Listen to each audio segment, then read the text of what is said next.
면역력이 떨어지고 영양의 불균형이 오면 알레르기가 훨씬 더 심해지거든요. 우리 몸에 굉장히 좋은 비타민 요법, 자연 요법,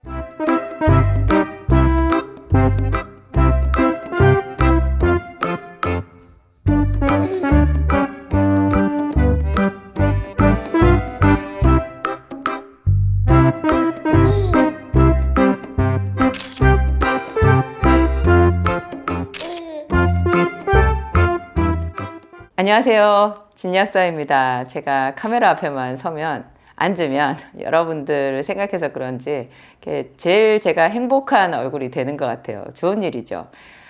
오늘 제가 기쁜 마음으로 여러분들한테 준비한 정보, 건강 정보는 알레르기에 대한 거예요. 이제 그 지긋지긋하던 그 여름 더위가 가시고 나니까 이제 상쾌한 가을바람이 불잖아요. 너무 좋기는 하지만 아침에 그 시원한 찬 공기를 맡으면서 재채기 한 대여섯 번, 10번씩 하고 하루를 시작하시는 분들이 꽤 있어요. 재채기 하고 나면 또 필연적으로 콧물이 나오죠. 그리고 숨쉬기가 이제 벅찬 천식 환자들도 있고요. 그리고 아토피 질환자들도 이 건조한 공기가 이제 힘들어져요. 아토피는 열성 질환이기 때문에 한여름에 덥고 습하고 땀나고 이래도 아토피는 굉장히 힘들거든요. 그런데 이제 찬바람이 분다고 해도 이게 건조해지면 아토피 질환자는 또 그 건조함 때문에 피부가 갈라지고 진물이 나고 또 그렇게 힘들거든요. 이게 도대체 알레르기 질환이 왜 생기나?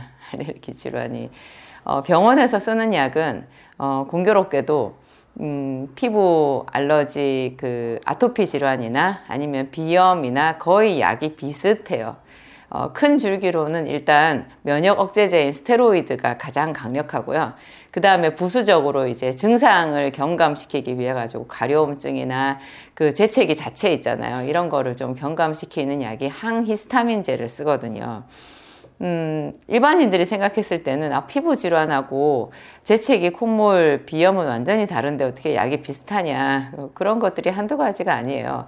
면역 억제제는 자가 면역 질환에 다 쓰고요. 온갖 때 뭐 천식에도 면역 억제제 쓰고 그렇게 하니까 면역 억제제는 뭐 약방의 감초처럼 많이 나가는데 그거를 길게 썼을 때는 부작용 정말 만만치 않죠. 그리고 항히스타민제를 쓰면 여러분 기본적으로 졸림이 있잖아요. 졸음이 와서 항히스타민제를 먹으면 운전 이런 거 하면 안 되는 거 아실 거고, 그래서 보통 알레르기 비염에 먹는 약이 밤에 자기 전에 먹어라 하는 약이 많이 있고요. 물론 아침에 졸음이 없게 먹는 약도 있는데 이런 약들도 정신신경계를 약간 건드려요. 그리고 이게 정신신경계만 건드리는 게 아니라 위장관의 운동을 좀 억제하는 작용이 있어서 변비가 오기가 쉽고요. 하여튼 항히스타민제, 면역 억제제, 뭐 스테로이드제 이런 걸 가지고 알레르기나 뭐 이렇게 천식이나 뭐 비염 이런 거 이제 좀 견디려고 하면은 긴 시간 지났을 때 상당히 좀 고통스럽다고 할 수 있죠. 제가 아는 어떤 분은 비염이 있어가지고 가을에 그 저녁에 먹고 자는 항히스타민제 그 비염약 대표적인 거 세티리진이라는 약이 있는데 티리진이라고 하기도 하고 그게 뭐 대표적인 상품명으로도 뭐 하여튼 사람들 유명한 약 잘 아실 거예요. 저녁에 하나씩 먹는 약이 있는데요. 근데 그 약을 매일 하나씩 먹고 이제 재채기는 훨씬 덜 했는데 나중에 이분이 생각지도 못한 부작용 때문에 자기가 무척 힘들어하고 있다라는 것을 알게 됐어요. 그게 무슨 부작용이었게요? 우울증이에요, 여러분. 자기가 가을을 타는 줄 알았대요. 그 항히스타민제가요, 이거 감정, 신경 영역을 건드려요. 사람이 그래서 졸음이 오는 거고 감정이 가라앉고 좀 그렇거든요. 그래서 자기가 가을을 타나 보다. 왜 내가 이렇게 왜 사는지 이런 생각이 들지? 점점 더 우울해지지? 슬프지? 짜증나지? 이랬는데 그 항히스타민제 약 때문에 그런 거였어요. 제가 여러분들한테 말씀드리고 싶은 거, 뭐 약사니까 뭐 심각하지 않은 경우에는 병원에서 간편하게 처방받아서 혹은 약국에 가면 하나씩 파는 그런 항히스타민제 약으로 이제 견딜 수도 있는데요. 피부 알러지 같은 경우에는 항히스타민제를 쓰면 더 건조해질 수도 있어요. 결코 쉽지 않고 스테로이드를 계속 쓰게 되면 바르는 약 같은 거는 다 스테로이드 연고거든요. 그런 거를 바르면 피부가 점점 얇아지고 피부 방어벽이 약해지죠. 아토피 질환이 있는 사람들은 그 피부 자체가 이렇게 방어벽이 무너진 거거든요. 그래서 더위에도 추위에도 건조한 공기에도 더불어서 약해지는 거고, 이게 재채기 비염이 나는 사람들은 상열증이라고 보면 돼요. 열이 위로 확 뜨면 재채기가 더 많이 나고요. 또 하여튼 전체적으로 제가 봤을 때는 혈액순환이 잘 안 되는 것도 큰 몫을 차지하는 것 같아요. 혈액순환이 잘 안 되니까 상체에 열이 있겠죠. 그래가지고 조금만 그 찬 공기가 들어와도 거기에 대해서 이 면역 반응이 일어나는 거예요. 그래서 그거를 막 이렇게 거부하는, 바깥에서 들어오는 우리 몸을 공격하는 어떤 물질을 바깥으로 도로 내뱉는 작용으로 이제 막 재채기 이런 게 나는 거거든요. 그리고 천식 있는 사람들은 기관지가 이렇게 확 오그라들잖아요. 그러니까 숨을 잘 못 쉬고 이렇게 숨소리가 이렇게 거칠게 나고 이렇게 되는데요. 요거를 오히려 비타민 요법, 자연 요법, 또 제가 말씀드리는 한방 원리, 생기산 이런 걸로 치료를 하면 오래된 알러지 환자일 경우에는 가장 드라마틱하게 효과를 볼 수가 있어요. 일단 이제 그 제가 아까 혈액순환에 문제가 있다고 말씀드렸잖아요. 그래서 제가 그냥 집에서 할 수 있는 거 이런 거 말씀드리면 달리기가 굉장히 도움이 돼요. 이렇게 땀이 좀 나게 뛰잖아요. 특히 젊은 사람들은 달리기만 해도 이게 훨씬 그 혈액순환이 잘 돼가지고 심장이 막 이렇게 박동수가 올라가면서 펌핑하잖아요. 그리고 온몸에 땀이 나면서 이렇게 피부색이 붉어지고 그러면서 몸속에 찌꺼기가 한번 쫙 빠져나가는 청소 역할을 해주거든요. 그래서 이렇게 땀을 훅 빼는 달리기 이런 거 해주는 거 알레르기 질환에 상당히 도움이 되고요. 그리고 하루 세 끼 밥을 과하지 않게 약간 가볍게 그렇지만 골고루 영양소가 골고루 섭취되게끔 그렇게 식사를 충실하게 잘 하시는 게 굉장히 도움이 돼요. 면역력이 떨어지고 영양의 불균형이 오면 알레르기가 훨씬 더 심해지거든요. 면역력이라는 것은 고로 우리의 체력이고요. 이 체력은 잘 쉬고 잘 먹고 제 시간에 자고 하여튼 제 시간에 변을 보고 이렇게 일정한 시간 규칙적으로 생활하는 것이 우리 가장 중요하잖아요. 우리 몸의 생체 리듬에. 그래서 이런 관리가 굉장히 중요하고 그렇게 보면 또 많이 웃어야 되고 제가 영양 물질로서 여러분들한테 뭐 말씀드리면 비타민 B, 제 이름 진정주 비타민 B가 제 진약사 볼에 있죠. 비타민 B가 어디에도 다 들어가는데요. 이 B가 우리 몸에 그 음식물이 들어왔을 때 그 음식물을 소화시키는 과정을 어려운 말로 대사라고 하거든요. 세포 속에서도 소화가 일어나요. 여러분, 소화가 위하고 장에서만 일어나는 거 아니고요. 어떤 사람은 위장에서만 소화가 일어나는 줄 아시는데 장에서도 소화가 굉장히 중요한, 훨씬 더 중요한 작용이 장에서 있고요. 그리고 이게 피를 타고 이제 세포 속으로 들어가서 세포 안에서도 소화가 일어나는데 그것을 생화학적으로 대사라고 이렇게 얘기해요. 이 대사가 깨끗하게 잘 이루어져야 고지혈증, 당뇨병 뭐 이런 거 없이 그냥 정말 우리가 건강한 생활을 할 수 있는 거거든요. 근데 이런 그 세미한 부분, 생화학적인 그 반응, 에너지 대사가 일어나는 그 부분에 이 비타민 B 군이잖아요. 비타민 B는 한 개의 물질이 아니라 B1번부터 12번까지 여러 개의 조합으로 되어 있거든요. 이 비타민 B가 그런 대사 과정 하나하나의 그 단계마다 보효소 역할을 해줘요. 우리 몸에 효소가 많은데요. 그 효소의 작용을 도와주는 것을 조효소 혹은 보효소라고 하는데 이게 비타민이 그 작용을 주로 하거든요. 비타민 중에서도 비타민 B가 굉장히 중요해요. 우리 현대인들은 가공식품을 많이 먹고 또 육류 이런 거를 좀 많이 섭취하잖아요. 밀가루 음식 이런 거 전부 가공식품이에요. 여러분, 밀가루 자체가 통밀이 아니잖아요. 그거 다 하얗게 표백하고 완전히 정제된 그런 음식이거든요. 그래가지고 그런 거를 먹으면 그 음식 자체 통밀 같은 데는 비타민 B가 들어있는데 이거를 하얀 밀가루로 가공을 하면 비타민 B가 다 없어져 버려요. 그래서 추가적으로 비타민 B를 보충을 해줘야 되는 거예요. 흰 쌀밥도 마찬가지고. 그렇다고 우리가 현미를 먹으면 되냐? 현미는 또 소화가 잘 안 되는 단점이 있어요. 그래서 뭐 여러 가지로 현대인들은 다 흰밥 먹고 흰 밀가루 먹고 이런 거 안 할 수가 없잖아요. 그러니까 이런 거 먹으면서 또 도시에서 스트레스는 많이 받고 공해에 노출되고 하니까 그냥 편하게 쉽게 생각하면 비타민 B 100짜리 하나를 하루에 하나씩 필수적으로 섭취를 해야 된다. 이거를 먹으면 음식을 골고루 먹는 그런 비슷한 효과가 있다. 오히려 그것보다 좀 더 좋은 효과가 있다. 이렇게 생각하시면 돼요. 요즘에는 이렇게 TV 다큐 이런 거를 통해 가지고 저 시골에 바닷가에 산골에 사시는 자연 속에 자연밥상 먹는 분들, 그런 분들 생활상도 우리가 재미나게 볼 일들이 많이 있잖아요. 그런 거를 볼수록 저는 현대인들은 그냥 비타민 보충제를 먹어야 되는구나 그런 생각이 들어요. 왜냐하면 그분들 정말 자연 속에서 자연에서 나오는 그대로를 섭취하시는데 보면 너무 늙으셨어요. 우리 중에 아무도 그렇게 빨리 늙고 싶어 하는 사람은 없을 거예요. 그 강렬한 자외선에다가 하여튼 사는 환경이 자연 속에서 있는 게 오히려 더 뭔가 거친 환경에 더 많이 저는 노출된다라는 생각이 들더라고요. 도시는 차라리 건물 안에 있고 뭔가 이렇게 보호되는 느낌이 있어요. 그래서 자연 속에서 뭐 자연의 음식을 먹는다고 건강한 그런 게 아니라 우리가 이런 보충제에 좀 혜택을 받는 것이 현대인들은 필요하다 그런 생각이 들어요. 그러니까 비타민 B 하루에 하나를 꼭 드시고 그 다음에 베타글루칸이라는 게 있어요. 면역하면 제가 강조하는 것이 베타글루칸인데요. 이게 본래 버섯 같은데 안에서 굉장히 좋은 버섯, 뭐 송이버섯, 뭐 영지버섯, 뭐 아가리쿠스 버섯, 뭐 그런 여러 가지 버섯들 있잖아요.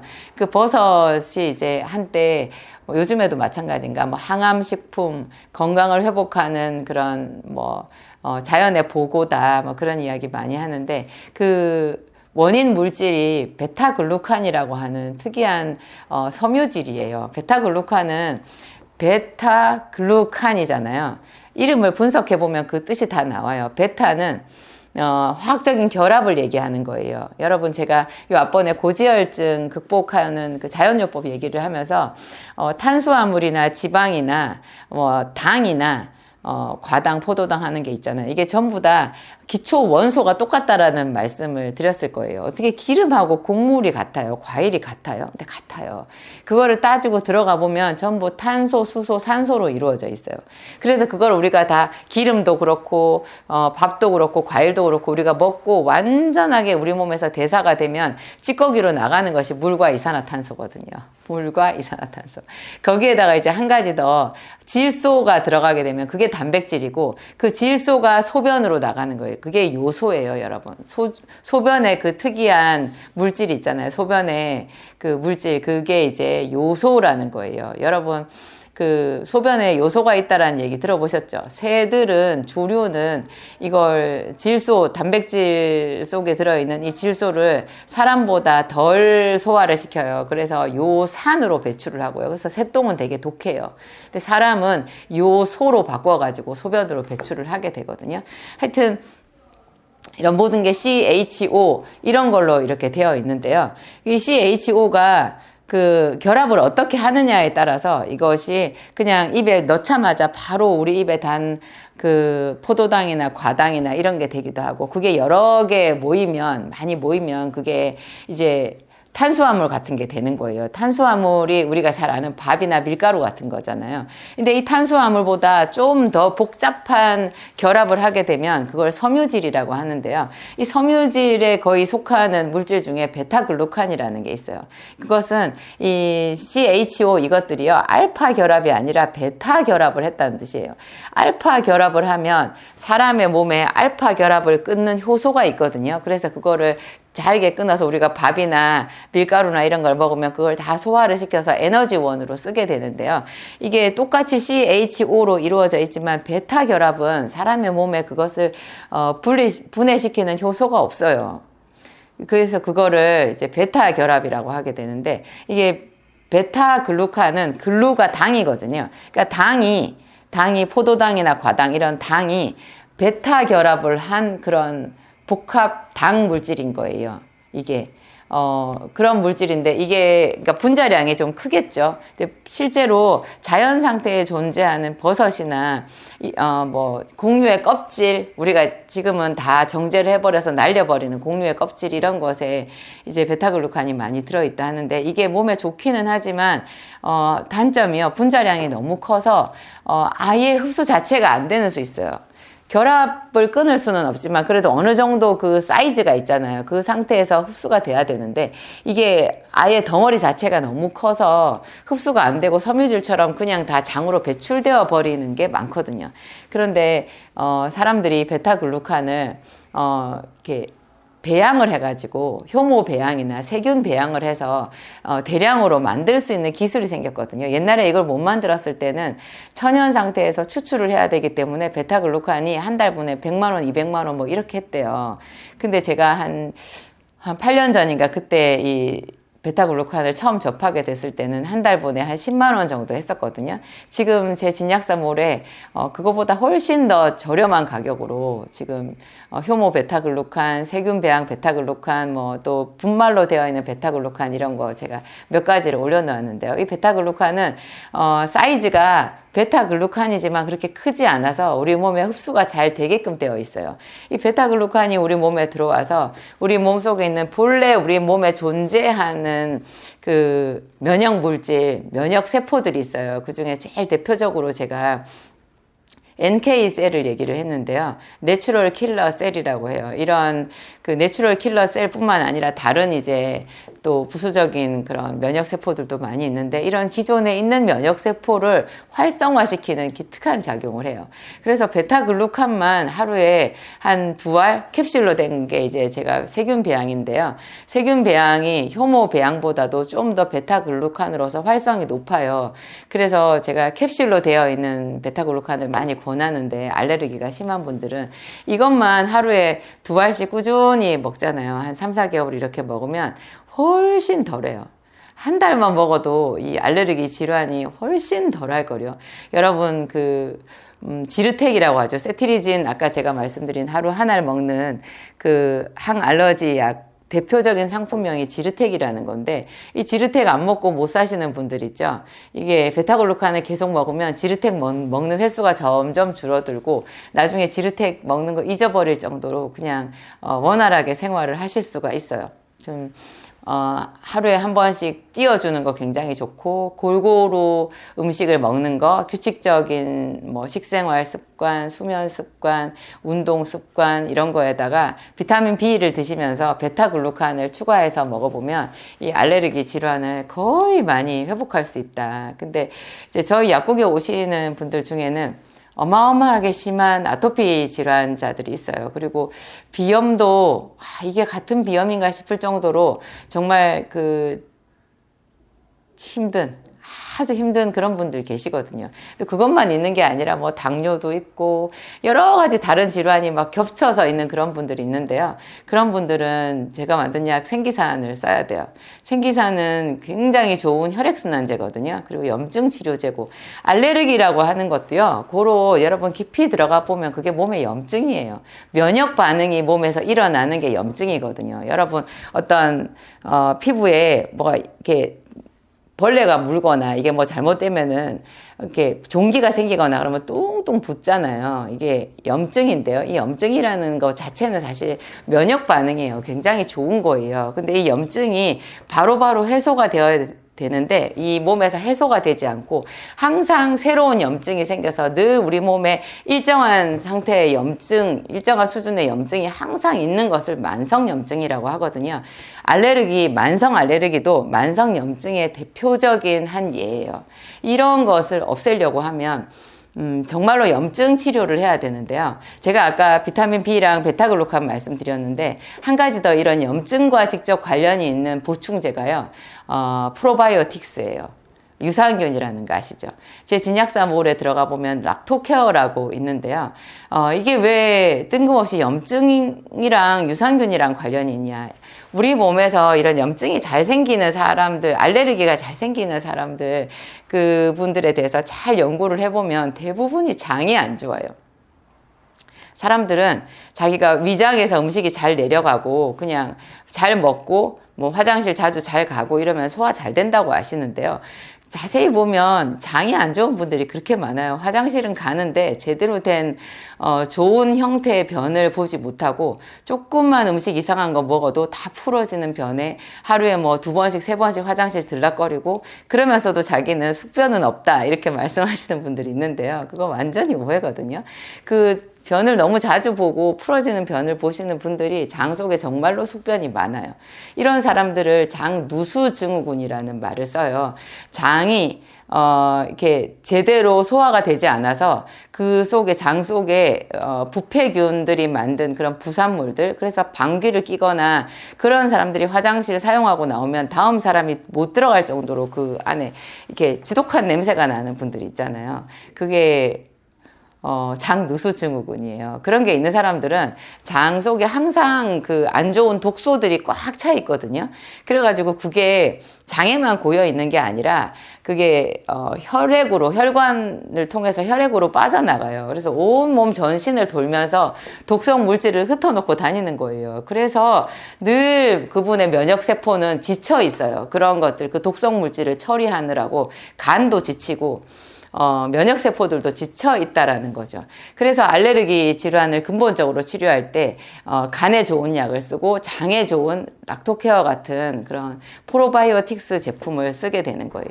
그래서 이 알레르기를 극복하려고 하면 매일 아침에 한 번씩 꼭 배변을 하는 습관, 이 배변도 습관이거든요.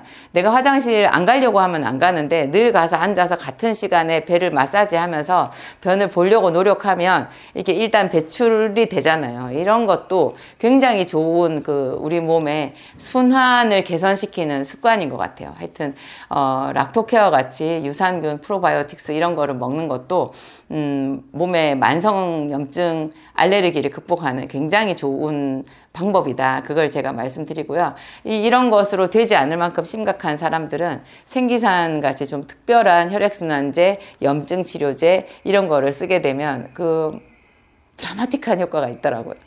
정말 이 얼굴에 눈하고 입하고 여기만 빼고요. 코 여기 있는 데만 빼고 몽땅 아토피 전신에 그냥 갑옷같이 그렇게 아토피 딱지를 달고 오신 분도 제가 봤었거든요.